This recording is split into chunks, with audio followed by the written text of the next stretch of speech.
Je pense qu'elle a ouvert un chemin à des millions, voire des milliards de femmes.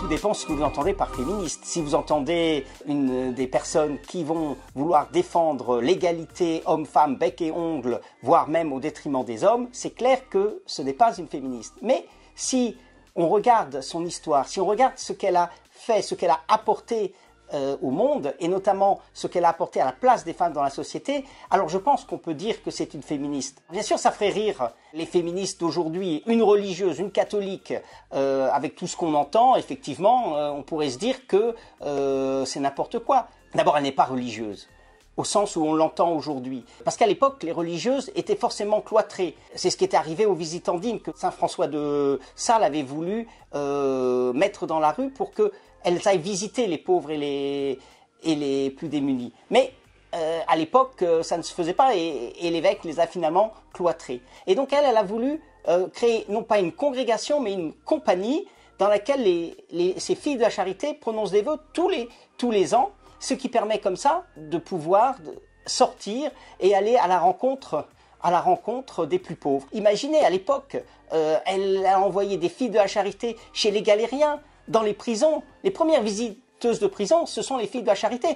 Les premières infirmières sont les filles de la charité. Elles étaient institutrices aussi. Et alors avec quelque chose de fantastique, c'est que les femmes qui venaient, c'était des paysannes, des servantes, des vachères qui ne savaient parfois même pas lire. Et en quelques mois, elles apprenaient à lire et elles apprenaient à apprendre pour que les enfants puissent apprendre à lire, apprendre aussi leur catéchisme. Imaginez à l'époque la tête des curés, lorsque des femmes venaient pour faire le catéchisme à leur place, c'était pas forcément très bien vu. Et d'ailleurs, elle-même, elle en a eu quelques déboires. Si on regarde la place que a Sainte-Louise et la place qu'elle a donnée aux femmes, alors oui, à ce moment-là, on peut dire que c'est une féministe parce que aujourd'hui, je pense qu'elle a ouvert un chemin à des millions, voire des milliards de femmes qui aujourd'hui sont institutrices, infirmières, visiteuses de prison, éducatrices spécialisées et assistantes sociales. Tout ça, c'est